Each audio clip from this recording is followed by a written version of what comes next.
Saludo con mucho gusto a Valeria Moy, profesora de Economía del ITAM y colaboradora de este espacio. ¿Cómo te va, Valeria? Muy bien, ¿a ti, Carlos? Tú sí tienes respuesta para la pregunta del día, ¿no? ¿Cuál de todas las cualidades de la reforma energética es la más destacada? ¿Tú qué piensas? Yo creo que abrir el sector a competencia. Sin duda eso Pues va a sí, ser... que haya competencia. Que ¿no? haya competencia, eso es básicamente el En todo, ¿no? Así debería ser. En todo, así la debería vida. de ser, en todo, ¿no? La vida sí. Bueno, así, en la vida sí es. Así es en la vida, exactamente. La vida sí es, pero en el sector energético también debería de ser. Oye, en la ANTAD sí que hay competencia, ¿no? Ahí sí compiten a morir, ¿no? Ahí sí compiten a morir. Sí, bueno, está formada por muchísimas tiendas y sí, desde luego compiten a morir y lo vemos con los datos de crecimiento de este mes, ¿no? ¿Qué destacas de ahí? ¿Por qué se volvió tan importante este dato en los últimos años? Porque representa el consumo, no es un indicador de consumo, no es el único desde luego, pero es un indicador de consumo muy relevante porque si bien, como bien sabes, el consumo es el que lleva el crecimiento de la economía, ¿no? Si la gente no consume, por más que se invierta, por más que el gobierno gaste, por más que se haga, la economía va a tener un crecimiento lento. Entonces, el consumo es el principal componente del ingreso de un país, ¿no? Del ingreso del PIB de un país. Hay una caída real.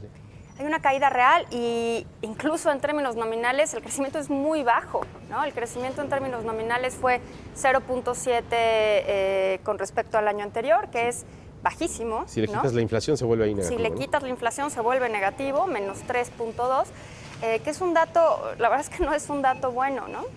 Aunado a las demás cifras de consumo que tenemos o a datos que podemos vincular con consumo, como confianza del consumidor, como crédito al consumo, vemos que el consumo va muy lento, va despegando muy poco a poco. Claro, los meses anteriores había disminuido, ¿no? Este indicador de ventas de la ANTAD había tenido un comportamiento negativo. Entonces, bueno, ahorita que tenemos uno positivo es como una ligerísima tenemos uno mejoría. Positivo, pero real es... pero real negativo. Es negativo. Ahora te pregunto, que sea real negativo, en julio ya es segundo semestre.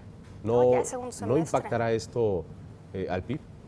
No, muy probablemente veremos el crecimiento del PIB que sea mucho menos dinámico de lo que todos esperábamos, ¿no? De lo que todos siguen esperando.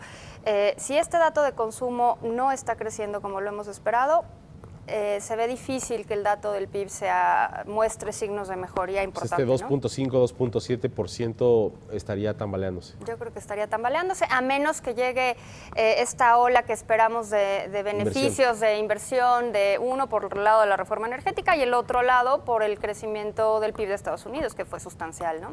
Ahora, esto no lo es todo, la ANTAD no lo es todo en cuanto a consumo, porque hay mucho de informalidad.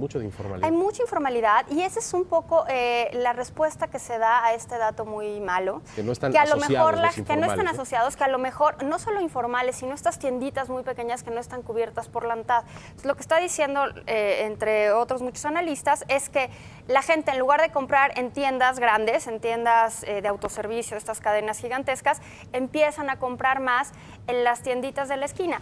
Pero esa es una hipótesis que la verdad es que está difícil comprobarlo, ¿no? ¿Cómo sabes si la gente va a estas grandes tiendas o a una tiendita si no tienes datos de las tienditas, ¿no? Claro. Ahora, ¿tú crees que la tendencia siga o se va a recuperar esto en los siguientes? Bueno, tenemos que tomar en cuenta que viene una mejor época en cuestión estacional, viene una mejor época porque viene la época de inicio escolar, que la gente gasta, no te queda de otra más que gastar, sí. Y luego viene Navidad, ¿no? Sí. Entonces, en el último trimestre tenemos varios factores que inciden positivamente en el consumo. Entonces, yo sospecho que este dato crecerá.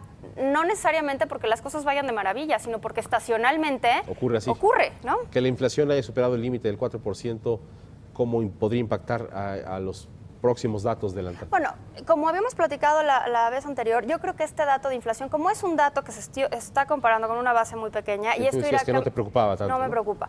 Y esto irá cambiando a lo largo de los meses. Yo creo que este dato tenderá a hacerse, la diferencia, esto negativo, el crecimiento negativo tenderá a hacerse menor, porque yo espero una inflación menor y unas ventas mayores. Entonces, esta brecha se irá haciendo menor. No creo que sea maravillosa, ¿eh? O sea, sí notaremos un crecimiento en las ventas, pero te digo, es un componente estacional y ojalá que veamos mejoría en la confianza del consumidor, porque la confianza del consumidor sin duda muestra este incremento en las ventas, ¿no? O sea, sin duda es como un preámbulo de lo que puede pasar con las ventas. Así es, así es. Bueno, por lo pronto, pues ahí está el dato negativo en términos reales. Negativo en términos reales, sí. ¿Algo más? Nada más, Carlos. Muy bien. Valeria, gracias como siempre. Gracias a ti.